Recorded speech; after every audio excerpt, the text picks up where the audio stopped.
My Destiny Squad, how are you doing? How are you doing, guys? I hope that you are doing well. Christmas is almost here. Of course, as you know, Christmas is my favorite time of the year. You know, I say money or no money. Of course, I just love Christmas.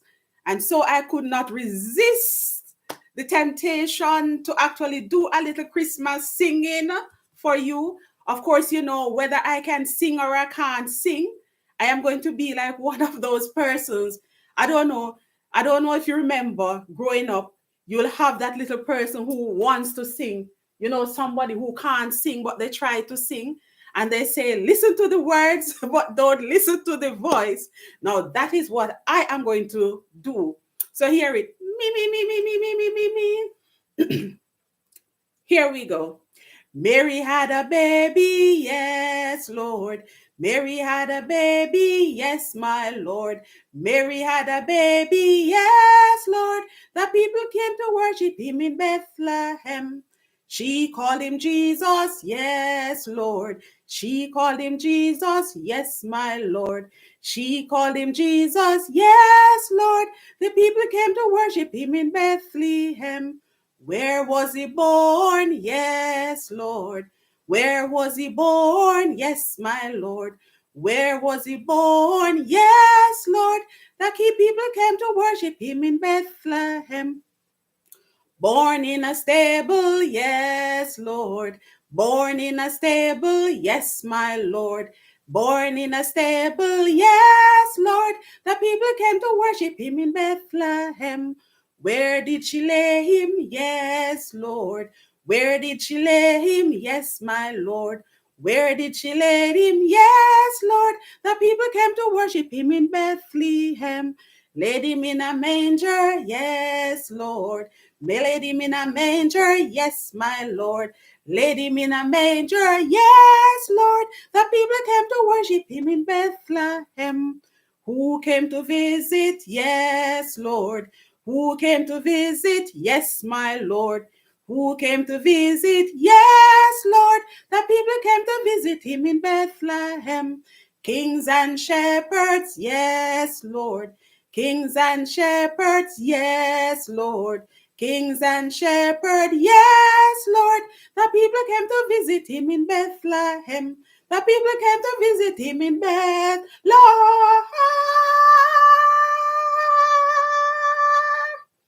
Yay! I did it! Yes, guys, how are you doing? It's Christmas. Well, at least Christmas is almost here. And remember, it's not really about it's not really about the gifts, the expensive gifts under the tree. It is the reason for the celebration. Money or no money, because we're going through a recession, so not many people have money to spend like myself.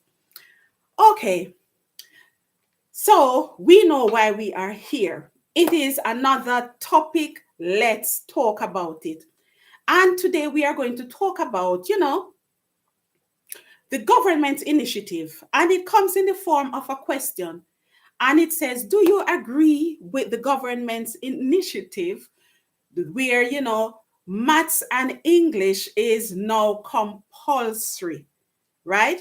So I don't know if you were aware of it, but in order for you to start a university course, or most jobs nowadays, what they do is that they require that you have maths and English as a part of the requirement.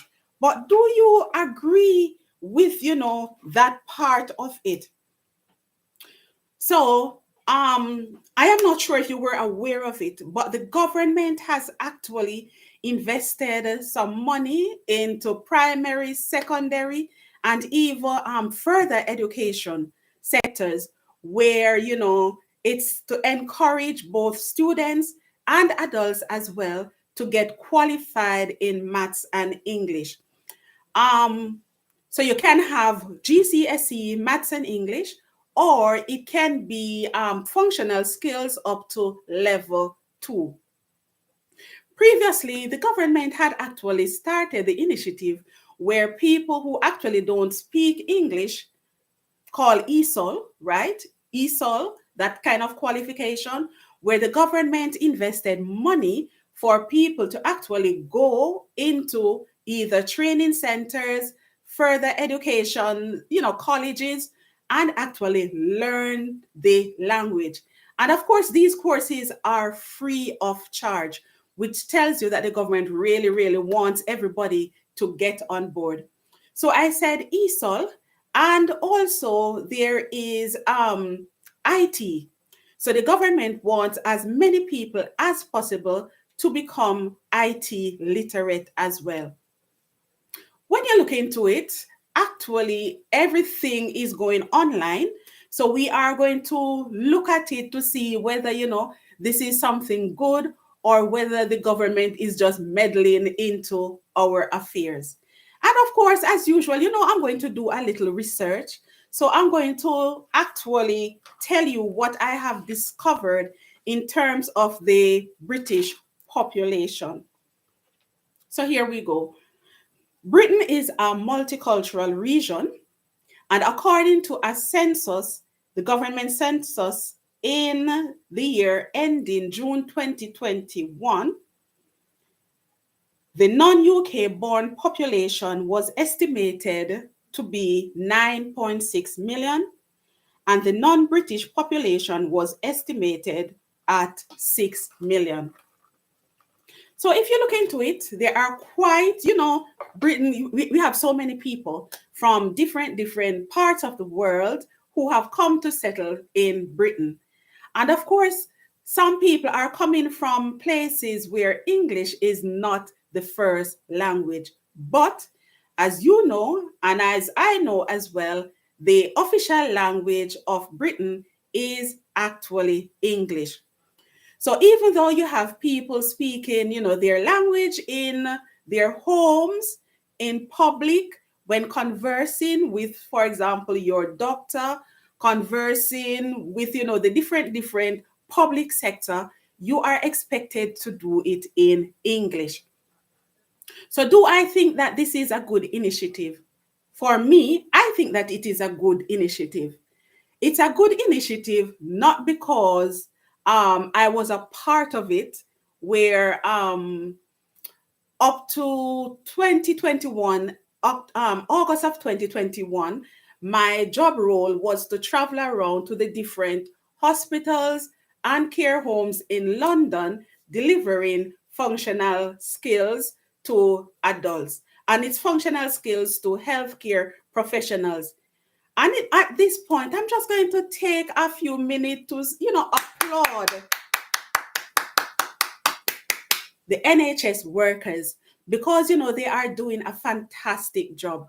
We actually know that at the moment, some fractions are actually going on, industrial action. But of course, we want them to know that they are doing a fantastic job. We support what they do. And of course, we hope that whatever they're going after, be it better working conditions, be it better paid, we hope that, it can be resolved because you actually do a fantastic job. So just to put that out there. So yes, as I was saying, a part of my job was to go around to the hospitals in London, delivering functional skills, maths and English to healthcare professionals. I also went into the care homes, delivering, maths and English to healthcare workers as well, care workers as well. So I definitely believe that it is a good initiative. Reason being, in the region where English is the spoken language, you don't want to feel isolated. So this initiative is to protect us as the public and also to protect the workers as well. Because, as a public, you don't want to go into places and then find out that, the person who is meant to serve you actually does not know English very well. And as a result of that, serious mistakes are made, right? For us as well, the general public, You want to know that you can actually, interact with people in public. So, of course, I think that it's a good initiative. The basic things, when you look at it, for example, something we know that still in the homes, English is not always what is spoken, because still a lot of people cannot converse properly in English. So, what they have done is to resort to speaking in their mother tongue, in the homes. But once you leave home, sometimes you have to travel on your own. The last thing you want is for something to happen, and you cannot like express yourself, for someone else to support you, for someone else to, communicate with you, understand what you are saying. And you could see where, serious problems could actually come as a result of you not being able to converse, or the other person not being able to understand what you are saying. Especially nowadays, if you notice, technology is taking over. A lot of things are being done online. So you want to know that you are able to go online, you are able to read up the stuff for yourself, and you are able to understand what you read. So I do agree with the initiative where, people actually are encouraged to actually learn the English language. And in addition to, as a start, that is a start for ESOL, people who don't speak the language. In addition, so you first, on one part, you learn to speak English, you learn basic understanding and spoken English. On the other hand, to encourage people to actually get qualified to a certain level after they have learned English, or for those who actually still know the language, but they actually need to be able to analyze, certain things, understand certain things to a certain, depth when they are reading, when they are, interacting in English. So I actually do agree. And what I really love is that the government did not just come out with the initiative and say you are on your own. What the government has actually done is also provided a means by where you can actually go to training centers. Like I have said, there are some training centers that actually are a part of the initiative, where you are able to go in, and as an adult, if you did not get your GCSE English or maths, you are able to go in, and you're actually able to gain the qualification free of charge. So nowadays, you can Google it. You will always have like a training center close to you. And most further education colleges also offer free maths and English, on a evening college basis. So at least you have no excuse. The last thing you want is for you to be exempt from actually getting employment, getting a job that you really, really love, simply because you do not have the maths and English requirement that is being introduced. So a lot of people are actually finding themselves in the position where they actually have everything else except the maths and English component of, for employment. So what I would say is that, look, if you find yourself in the position where you realize that, okay, I don't have maths, I don't have my English somehow, just know that what you can do is to actually Google it. And of course, we talk, if you notice, another live stream that I have coming up is about changing the New Year's resolution to actually suit our lifestyle. And these are some of the resolutions that I am going to, introduce as well, or suggest as well. But of course, that is for another day. That is for Friday. So I won't dwell on that part, except to say I do agree with the government's initiative, because living in an English, if we're in an English society, then of course, we should be able to converse in the mother tongue. Not just that, English is one of the most spoken language in the world. So if you're when you get your maths and English qualification, it is not just you getting it because you are being forced to get it in order to get into university. It is not you just getting it because you are being forced to get it to in order to gain employment. It is for you when even if you leave the country, just to know that you are actually able to articulate yourself in English and basic maths, because that is what the initiative is all about. Some people will say, okay, I only do cleaning, I am only a bartender, why should I be forced to do English? Why should English or maths be a part of the requirement for the job? If you look into it, when you are working with chemicals, put it that way, you are working with different ingredients. These things are expressed in English. They are written in English, the labels are in English, right? So you can see where, if you are not able to read the English, you can see where you could easily make very serious mistakes. How would you like for to go into, for example, the hospital, go into a class where the teacher is not able to understand what you are saying, meaning the teacher herself, himself, the doctor himself, herself, or the nurse actually don't speak the English language?